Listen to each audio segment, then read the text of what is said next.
Boa tarde, então chegou o dia, né? Eu realmente para conseguir trazer um conteúdo aqui um pouco mais, mais leve e acessível. Tirei aí um tempo aí. Eu espero que isso tenha motivado aí, né, muita gente a, né, dar uma verificada nesses conteúdos. Esses conteúdos assim literários, eu tive a ideia de começar a fazer essa divulgação, que eu converso muito a respeito de, de literatura, né? E sempre que eu tenho oportunidade, eu estou conversando com alguém a respeito de obras literárias, né? Então, assim, eu me interesso por vários segmentos literários, e mas de fato, quando a gente se depara com obras de drama, de romance, algumas obras policiais, até são obras às vezes até fictícias, mas que trazem reflexões profundas, até mesmo para a, a nossa visão de mundo dentro da sociedade. Então, assim, conforme eu tinha mencionado, eu vou apresentar aqui 3 romances bastante importantes da literatura, é, é, da, li, da literatura especificamente da literatura russa, que tem escritores de romances e contos extremamente importantes, que em algum momento é, da sua vida intelectual você pode até não ter conhecido nem lido, mas você pode ter ouvido falar de alguma obra desses grandes autores. E eu começo com um grande autor aqui chamado Fyodor Dostoiévski. Enfim, vamos dar aqui um contexto a respeito desse importante escritor. Ele foi alguém que escreveu com muita intensidade e deixou um legado literário bastante importante, que acabou ultrapassando fronteiras.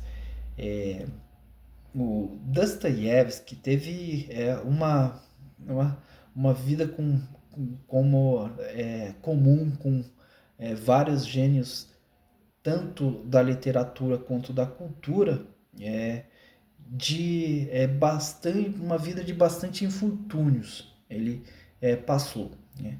Ele escreveu essa principal obra dele chamada Crime e Castigo em 1866, que foi uma obra, né, desse período, né,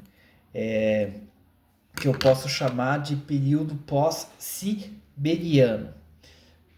Por que período pós-siberiano? Porque foi justamente na Sibéria onde ele passou as maiores privações da sua vida, por ele fazer parte de um ciclo oposicionista quanto à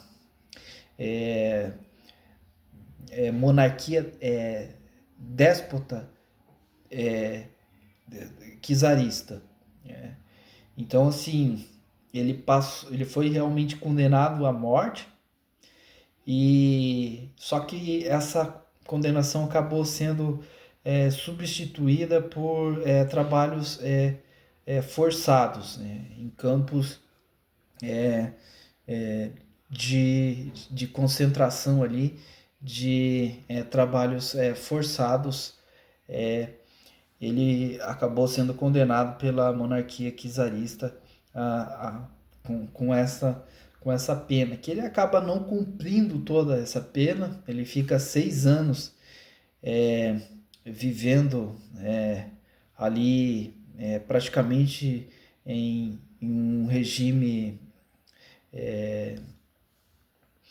escravo ou semi-escravista ali, por 6 anos. Aí ele fica mais 4 anos em clausura e depois serve o exército da União Soviética. Quando ele retorna do exílio, ele escreve essa obra. No período pós-siberiano, ele escreveu outras literaturas bastante importantes, que você também já pode ter ouvido falar, de o livro O Idiota e Irmãos Karamazov. Irmãos Karamazov tem até uma ligação com o livro Crime e Castigo, que alguns personagens mencionados nesse livro, Irmãos Karamazov, também estão presentes no livro Crime e Castigo. Então, vamos falar aqui a respeito do principal personagem dessa literatura, que é Raskolnikov. Raskolnikov é esse personagem que ele começa a narrativa desse livro. Ele começa falando de um sonho bastante estranho que Raskolnikov tem, né? E a partir desse sonho ele começa a elaborar um plano para assassinar, né, a velha usurária ali da obra, que ele se refere a ela até pejorativamente como um piolho. Então, assim, como ele era um estudante de direito, ele tinha escrito uma obra que ele fazia um paralelo entre pessoas ordinárias e pessoas extraordinárias. Então, segundo ele, algumas pessoas na história são apresentadas como pessoas extraordinárias. Por exemplo, mesmo, ele pode citar Napoleão Bonaparte, por ele ser, né, esse símbolo do império, né? Ele não nem mesmo julgado, né, por levar milhares e milhares de pessoas a morrer, né? Deixou muita gente por aí, né, vamos dizer assim, com a megalomania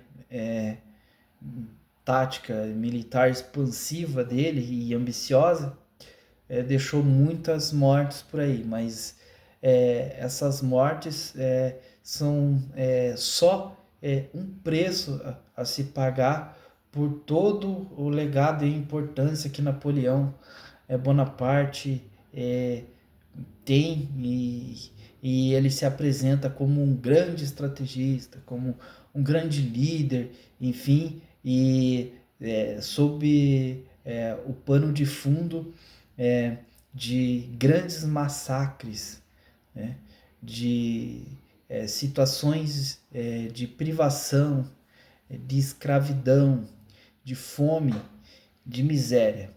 Mas, como ele é uma pessoa extraordinária, isso vamos dizer assim, algo que tem de ocorrer para que se dê consumado um plano maior, um plano superior. E com esse artigo que ele escreveu, ele vai tentando racionalizar aí esse ato, esse crime que ele cometeu, né? ele vai tentando justificar.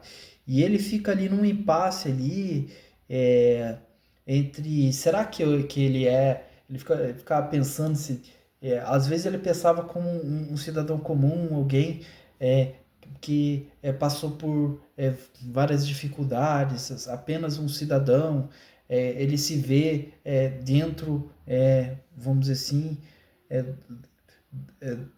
desse desse contexto assim, ele se vê como uma pessoa ordinária. Já para justificar ali a consciência dele, tentar limpar ali essa esse temor, esse terror psicológico que o assombra por causa do seu crime, ele tenta justificar, às vezes, com essa tese das pessoas extraordinárias. Então ele fica nesse impasse em um tempo todo. É um livro bastante psicológico, que às vezes você fica refletindo ali, pensando que talvez ele esteja encenando ali uma série de virtudes que ele de fato não tem, né? E às vezes você fica num impasse de ali você às vezes acaba achando que ele de fato está tentando se safar, né, desse crime, e às vezes você tá pronto para a qualquer momento ele enlouquecer e ele abrir o jogo e se entregar e não mais prosseguir com essa farsa. Então ele comete sim um assassinato, ele vai na casa de Aliona Ivanovna, né, e acaba assassinando ela com uma pequena machadinha, acabando matando ela a machadadas. E por infortúnio lá, Lisaveta, que é a sua irmã, acaba entrando e ele acaba cometendo mais um assassinato. Então, ele às vezes fica numa reflexão ali que ele até se refere, né, a essa velha usurária ali, que acaba, usurária que explora ele financeiramente, que é o que significa essa palavra, né, usurária. Essa velha usurária, ele se refere a ela como um piolho, né? É a mesma expressão que ele usa em Irmãos Karamazov, no plano de Ivan para matar o seu próprio pai por causa dos abusos que ele comete contra todos os seus irmãos, sua mãe e sua família toda, né? Mas isso não é assunto para outro episódio, então assim não vou me aprofundar em Irmãos Karamazov, que é uma obra bastante importante também de Fyodor Dostoiévski, e vou me concentrar aqui nele. Agora, falar um pouquinho do autor. Ele fez parte do ciclo de Petrachevsky. Ele era um ativista político que propunha a queda da monarquia. Foi justamente por causa do envolvimento com esses intelectuais que ele acaba indo para o seu exílio. Mas antes de ir para o exílio, ele passou ali por uma fase que a gente chama de pré-siberiana, entre 1846 e 1849, escrevendo Gente Pobre, O Duplo e Noites Brancas. Crime e Castigo é a primeira obra pós-siberiana de Dostoiévski, que também nesse período ele escreve O Idiota e Irmãos Karamazov. Ao contrário de Lev Tolstói, ele não desfruta de muitos recursos, né? Ele passa por bastante privações e bastante dificuldades. E mesmo assim ele escreveu obras notáveis, né? E você fica impressionado pela extensão dessas obras, né? Por exemplo, Irmãos Karamazov mesmo, e Crime e Castigo, parece que você tá ali num novelão mesmo, sabe?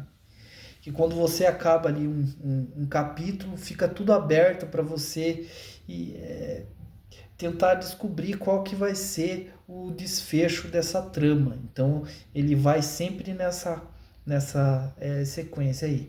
E o curioso, assim, até essa, a escolha dos nomes, né? Eu vou me ater aqui só ao nome de Raskolnikov.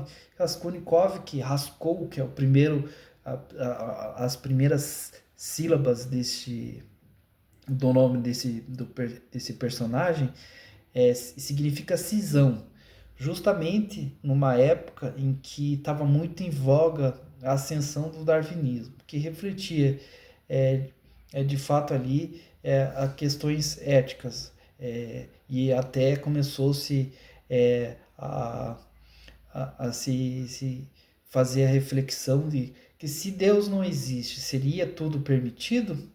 Porque tendo a humanidade como bússola, a religião e a igreja, será que na ausência de não estar enquadrado na prática religiosa, seria tudo permitido?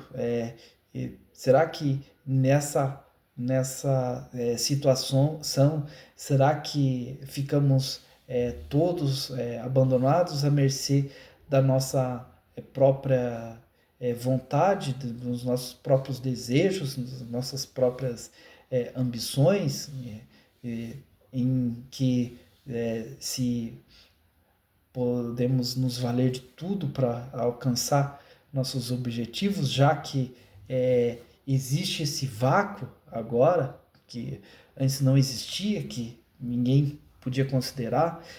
É uma reflexão bem importante aí desse livro, mas aí eu lembro a todos que eu já apresentei aqui o livro ali de Apologia, a, o livro de Apologia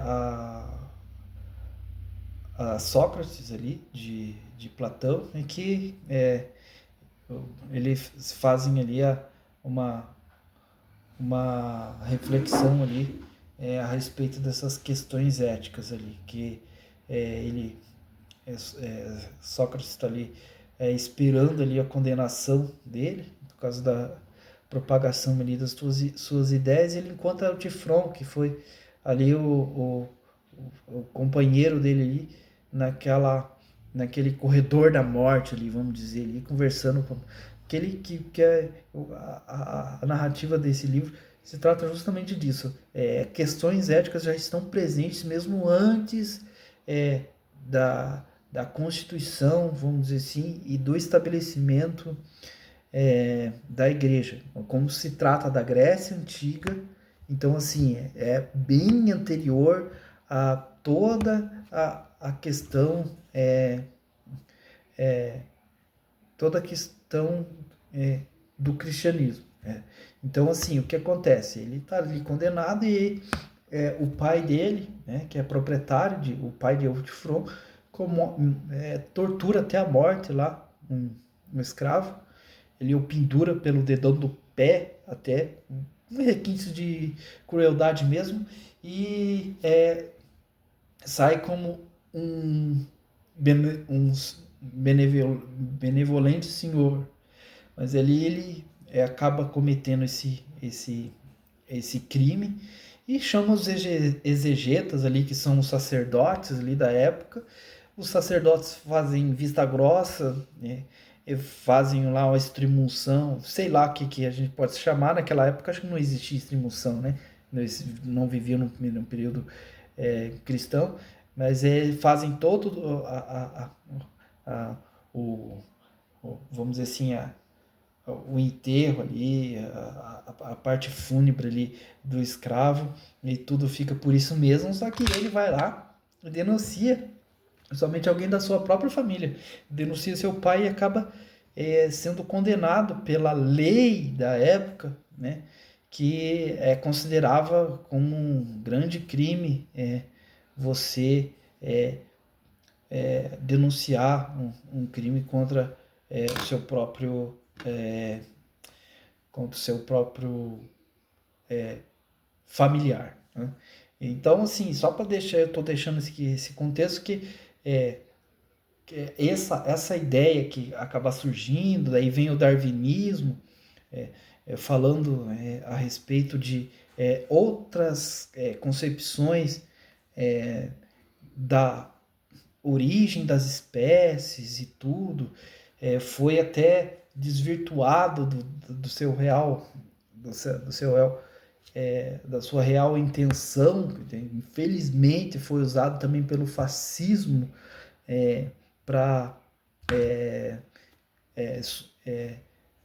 para que os arianos dissessem que eram superiores por causa de uma seleção natural que ocorreu, e outros absurdos aí que vai acabando culminando no malthusianismo e outras teorias bastante, se a gente for pensar hoje, bastante inadmissíveis, né? Bastante desumanas. Então, assim, vamos voltar agora para Raskolnikov.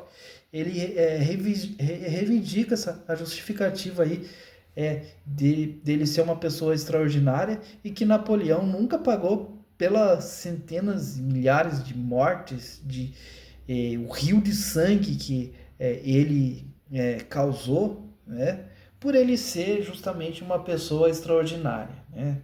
Então, isso nunca o penalizaria, né? E é bem interessante aí essa literatura que tem algumas características culturais bastante presentes ali, né? Você vê recorrentemente os personagens se embriagarem ali, bastante descrições da vida da boemia lúgubre de Petersburgo, né? Aí também tem um romance ambíguo ali de Raskolnikov com Sônia Ivanovna, Sônia, né? Que é ali apresentada como uma espécie de prostituta ali que tem várias virtudes e tal, e ele evoca ali várias virtudes a respeito aí dessa personagem. É um personagem bastante interessante que você vai também vai te causar bastante reflexões ali, né? Ele evoca um alto padrão moral e como presente em outras obras ali, ele tem um alto padrão moral e ele demonstra aí um ciúme bastante excessivo quanto a sua irmã Dunia, né?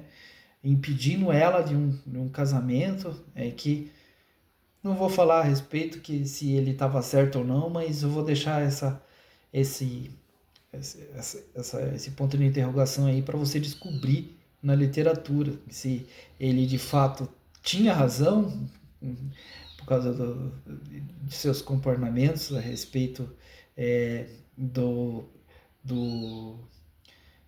pretendente ali de sua irmã, para se casar com sua irmã, que é Svidrigailov, né?